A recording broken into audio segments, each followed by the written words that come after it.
খাদিজা, সারাদিন দিনের দাওয়াত দিছি, পেটে কিছুই নাই, ঘরে কোনো খাবার আছে কিনা? আম্মাজান খাদিজা বলে, ওগো প্রিয় স্বামী, আমাদের ওই যে ছোট একটা বকরি আছে, শুধু ওই বকরি থেকে সন্ধ্যাবেলা এক পেয়ালা দুধ দহন করে আপনার জন্য রেখেছি।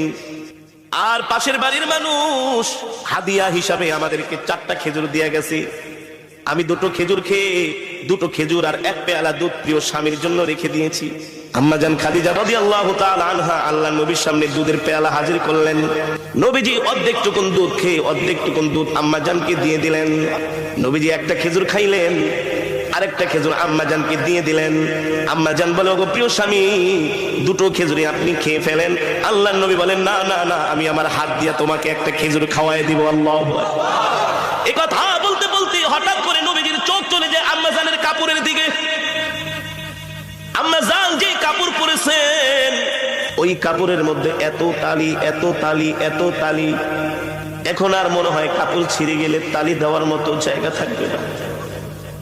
আম্মাজানের মুখের দিকে তাকায় বলে, খাদিজা,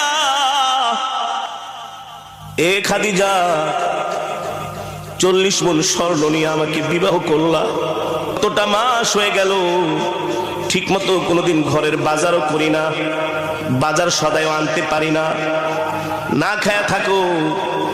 আজকে দেখলাম তোমার কাপড়ের মধ্যে এতগুলো শিলি। ও খাদিজা, একবারও বাজারের জন্য বললা না, কোনোদিন বললা না বাজারে যাচ্ছেন, বাহিরে যাচ্ছেন, কিছু খাবার নিয়ে আসেন, এই কথাও বললো না। আমার কাপড় ছিঁড়া গেছে, একটা কাপড় পর্যন্ত নিয়ে আসেন। খাদিজা রে, 40 মণ স্বর্ণ নিয়ে আমাকে বিবাহ করলা, এই সম্পদগুলো আমি কোন জায়গায় ব্যয় করলাম একবারও কোনোদিন ডাক দিয়া জিজ্ঞেস করলা না। তোমার সম্পদগুলো আমি কোন কাজে ব্যয় করেছি? আম্মাজান খাদিজা বলে, গো আল্লাহর নবী,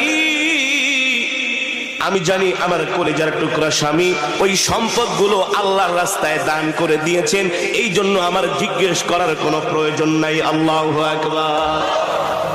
আল্লাহর নবী বলে, বুঝলাম, কিন্তু তোমার গায়ের মধ্যে ছিঁড়া কাপড় তালি দেওয়ার মতো জায়গা নাই, এই কথাও তো কোনোদিন বললা না, একটা শাড়ি কিনে আনেন।